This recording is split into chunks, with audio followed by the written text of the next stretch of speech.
सत्संग भवन का लोकार्पण कार्यक्रम में मौजूद हैं सीएम योगी आदित्यनाथ। मंच पर मौजूद हैं यूपी के सीएम योगी आदित्यनाथ।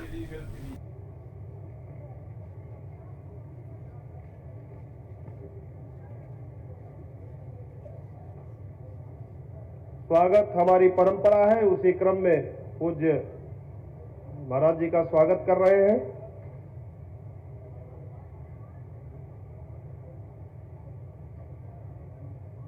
स्वागत और सम्मान के इस कार्यक्रम के पश्चात अब मैं आमंत्रित करता हूं संत रविदास मंदिर के पूज्य महंत श्री बनवारीपति जी महाराज जी को अपना उद्बोधन। बहुत बड़ा कार्य अयोध्या धाम में हुआ है और ये उसकी एक नई महत्वपूर्ण कड़ी है, इसलिए मेरे साथ बोलेंगे भारत माता की, भारत माता की, भारत माता की।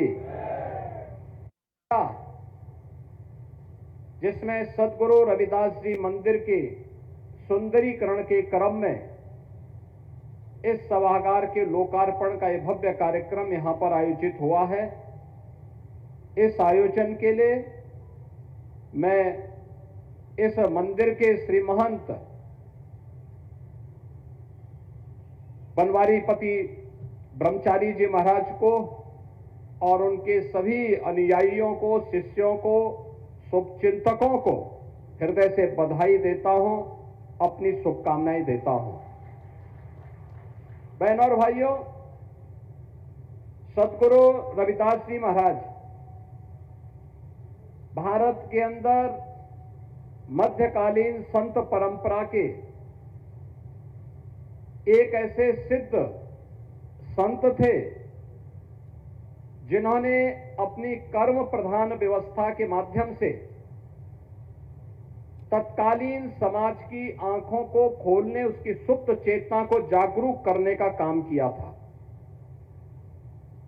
और उस समय उन्होंने जिस मजबूती के साथ सामाजिक विसंगतियों के खिलाफ आह्वान करते हुए सोए हुए समाज को जागरूक करने का काम जो किया, उन्होंने कहा, ऐसा चाहूं राज में जहां मिले सबन को अन्न, छोट बड़ो सम बसे रविदास रहे प्रसन्न।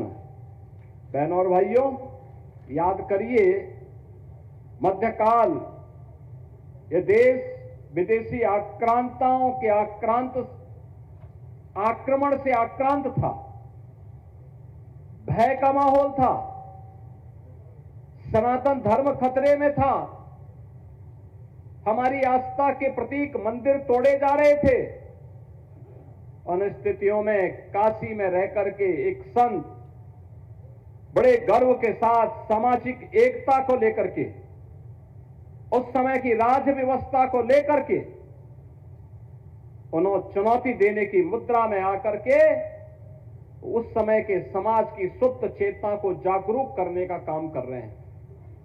उन्होंने कर्म प्रधान विश्व को एक नई दिशा दी और उन्होंने कहा था, उस समय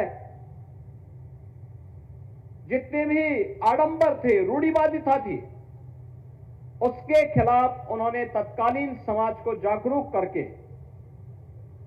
एक नई उक्ति ही दे दी। कहते हैं, जब उनके सहयोगी जो संत थे, उन्होंने उन्हें कहा कि चलो रैदास, चलो गंगा स्नान करने के लिए चलते हैं। जब उनके पास कार्य नहीं होता था तो वो जाते